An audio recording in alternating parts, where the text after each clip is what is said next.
Bismillahirrahmanirrahim. Assalamualaikum warahmatullahi wabarakatuh.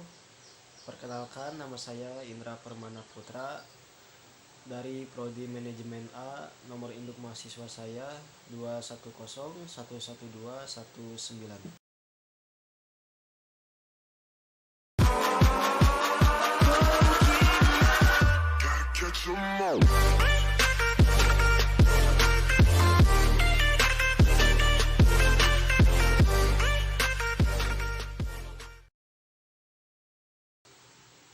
Di sini saya akan sedikit membahas tentang materi bahasa Indonesia, yaitu yang pertama hakikat bahasa Indonesia, yang kedua ejaan yang disempurnakan, yang ketiga kata istilah dan diksi. Materi pertama yaitu hakikat bahasa Indonesia. Sejarah perkembangan bahasa Indonesia. Pada abad ke-7 sampai ke abad 9, bahasa Indonesia berperan sebagai ilmu komunikasi dalam mengatur pemerintahan termasuk dalam dunia pendidikan dan ilmu pengetahuan. Di masa ini, bahasa yang digunakan adalah bahasa resmi kerajaan atau bahasa yang dimaksud ini adalah bahasa Melayu. Pada abad ke-14 sampai abad ke-16, pada abad ke-15 Masehi, tercatat sebagai masa kejayaan kerajaan-kerajaan Melayu di Nusantara. Diperkirakan pada abad ini bermunculan cerita rakyat dan cerita asing yang dibawa oleh pedagang-pedagang di masa itu. Pada abad ke-17 sampai ke abad 18, pada abad ke-17 ini muncul karya-karya sastra Melayu. Acuannya adalah kesusastraan Johor pulih dan membangun lagi kesusastraan Melayu yang sempat hancur akibat penguasaan bangsa Portugis pada 1511. Abad ke-19, pelopor terkemuka terkait dengan pembinaan bahasa dan budaya dalam abad ke-19 ini adalah Raja Ali Haji. Dalam bidang bahasa, beliau tercatat sebagai peletak dasar-dasar pembinaan dan pembakuan bahasa Melayu di daerah kerajaan. Awal abad ke-20 tercatat sebagai masa percepatan perkembangan dan peralihan bahasa Melayu sebagai bahasa Indonesia. Kedudukan bahasa Indonesia. Melalui Sumpah Pemuda pada tanggal 28 Oktober 1928 diikrarkan bahwa bahasa Indonesia menjadi bahasa nasional. Pernyataan ini berarti bahwa sebagai bahasa nasional, bahasa Indonesia memiliki kedudukan tertinggi di antara semua bahasa yang terdapat atau yang digunakan di wilayah kekuasaan Republik Indonesia. Fungsi bahasa Indonesia ada dua, yaitu satu, sebagai bahasa nasional.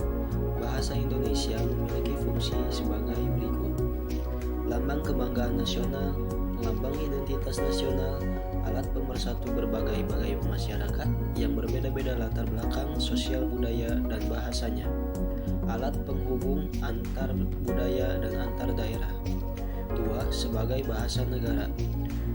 Bahasa Indonesia sebagai bahasa negara memiliki fungsi sebagai berikut: bahasa resmi kenegaraan, bahasa pengantar resmi di lembaga-lembaga pendidikan, bahasa resmi di dalam penghubung pada tingkat nasional untuk kepentingan perencanaan dan pelaksanaan pembangunan serta pemerintahan, dan bahasa resmi dalam pengembangan kebudayaan dan pemanfaatan ilmu pengetahuan serta teknologi modern. Variasi bahasa lisan dan tulisan. Secara garis besar, variasi bahasa dapat dibedakan atas dua jenis, yakni lisan dan tulis. Kedua variasi ini memiliki perbedaan dalam banyak hal, namun perbedaan itu tidak menyebabkan terjadinya kesenjangan pemahaman di antara sesama pengguna, walaupun salah satu di antara kedua variasi itu yang dipilih. Variasi bahasa resmi dan non-resmi. Sikap pembicara dan kedudukan mitra bicara merupakan faktor penentu timbulnya variasi bahasa resmi dan tak resmi. Variasi resmi dalam hubungan ini dapat diidentikan dengan bahasa baku, sedangkan variasi tak resmi mengacu kepada bahasa non-baku. yang timbul karena adanya perasaan akrab di antara yang berbicara dan kawan bicara, sikap dingin atau sikap santai pembicara. Jika hal itu dalam variasi tulis, yang dimaksud adalah sikap antara penulis dan pembaca. Materi kedua adalah ejaan yang disempurnakan.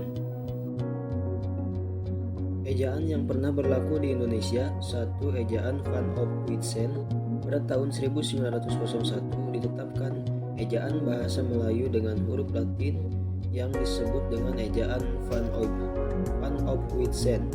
Van Ophuijsen merancang ejaan tersebut dibantu oleh Engku Nawawi dan Engku Ibrahim.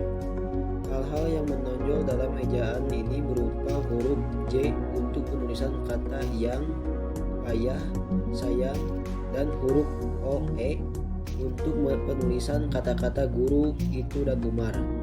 Yang kedua ada ejaan Suwandi. Pada tanggal 19 Maret 1947, ejaan Suwandi diresmikan dan diberi julukan ejaan Republik. Hal-hal yang menonjol dalam ejaan ini adalah huruf OE yang diganti dengan huruf U seperti kata-kata guru, itu, dan umur. Yang ketiga ejaan Melindo. Pada akhir tahun 1959, sidang pemutusan Indonesia dan Melayu Slamet Mulyana Syekh Nasir bin Ismail menghasilkan konsep ejaan bersama yang kemudian dikenal dengan nama ejaan Melindo atau Melayu Indonesia. Perkembangan politik selama tahun-tahun berikutnya antara Indonesia dengan Malaysia mengurungkan peresmian ejaan ini. 4. Ejaan bahasa Indonesia yang disempurnakan. Pada tanggal 16 Agustus 1972, Presiden Republik Indonesia meresmikan pemakaian ejaan bahasa Indonesia berdasarkan keputusan Presiden nomor 57 tahun 1972. Departemen Pendidikan dan Kebudayaan menyebarkan buku kecil yang berjudul Pedoman Ejaan Bahasa Indonesia yang disempurnakan sebagai patokan pemakaian ejaan itu. Penulisan unsur serapan. Dalam perkembangannya, bahasa Indonesia menyerap unsur dari berbagai bahasa, baik dari bahasa daerah maupun dari bahasa asing seperti Sanskerta, Arab, Portugis, dan Belanda, Cina, dan Inggris. Berdasarkan taraf integrasinya, unsur serapan dalam bahasa Indonesia dapat dibagi menjadi dua kelompok besar. Pertama, unsur asing yang belum sepenuhnya terserap ke dalam bahasa Indonesia, seperti restful, sutelcuk, dan de I'm home, par I home. Unsur-unsur itu dipakai untuk konteks bahasa Indonesia, tetapi cara pengucapan dan penulisannya masih mengikuti cara asing. Materi ketiga adalah kata dan istilah. Pengertian kata secara umum, menurut sudut pandang fonologi, kata dapat dirumuskan sebagai bentuk lingual yang memiliki urutan fonem yang tetap. Urutan tetap di sini dimaknai tidak berubah, artinya fonem-fonem yang menjadi unsur pembentuk kata itu tidak dapat diubah urutannya, baik melalui pengubahan posisi setiap atau sebagian fonem dalam kata maupun dengan penambahan, pengurangan, dan penyisipan satu fonem pada kata tersebut. Adapun pengertian istilah, istilah dapat diartikan sebagai kata atau gabungan kata yang memiliki makna khusus dan penggunaannya terbatas pada ranah kegiatan atau bidang keilmuan tertentu. Dari segi makna, istilah itu sifatnya monosemantis, artinya dia hanya memiliki satu makna, tidak memiliki makna yang ganda atau polisemi. Dengan mengambil morfologi sebagai contoh, dalam bidang ilmu bahasa linguistik, istilah ini dimaknai sebagai ilmu tentang bentuk serta pembentukan kata. Istilah morfologi dengan makna tunggal seperti itu, penggunaannya terbatas pada bidang kajian bahasa saja. Materi keempat adalah diksi dan pilihan kata. Sumber kata dan istilah. Sumber kata tentang bahasa Indonesia berasal dari bahasa Melayu yang sulit dinafikan atau diartikan sejumlah besar kosakata bahasa Indonesia yang berasal dari bahasa Melayu. Bahasa daerah serumpun. Sebagian kosakata bahasa Indonesia yang berasal dari bahasa-bahasa Nusantara, bahasa Arab, Persia, dan Tamil. Bahasa Belanda, Inggris, dan Portugis. Kehadiran bangsa Eropa yang lama di era penjajahan sangat berpengaruh besar terhadap kondisi sosial budaya kita yang mana sebagian dari bahasa Indonesia hampir sama dengan bahasa-bahasa orang Eropa. Sumber istilah. Dari 3 sumber pengambilan istilah bahasa Indonesia ada 3. 1. Bahasa Indonesia atau Melayu.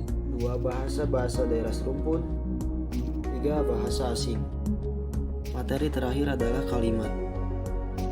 Pengertian kalimat ialah sebuah pernyataan lisan atau tulis yang dapat dikategorikan sebagai kalimat bila memiliki 2 persyaratan pokok.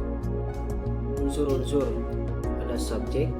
Subjek adalah bagian kalimat yang menandai apa yang dinyatakan oleh penulis. Predikat untuk menandai bagian yang termasuk predikat di dalam satu kalimat. Objek. Objek biasanya berperan sebagai sasaran hasil atau objek juga biasanya berupa nomina atau frasa nominal. Pelengkap. Pelengkap berfungsi untuk melengkapi predikat berupa intransitif pada kalimat aktif. Keterangan. Keterangan berfungsi untuk memberikan penjelasan tambahan kepada unsur subjek dan predikat. Pengertian kalimat efektif. Kalimat efektif adalah kalimat yang secara tepat mewakili gagasan atau pikiran si penulis. Kalimat efektif harus menggambarkan gagasan penulis secara tepat sehingga dapat dipahami secara tepat oleh pembaca. Syarat-syarat kalimat efektif yaitu kalimat harus lugas. Yang kedua, kalimat efektif harus sejajar. Ketiga, kalimat efektif harus gramatikal. Keempat, kalimat gramatikal berarti kalimat yang memenuhi kaidah-kaidah tata bahasa. Kelima adalah aspek penekanan. Sekian materi yang dapat saya sampaikan. Terima kasih atas perhatiannya. Wassalamualaikum warahmatullahi wabarakatuh.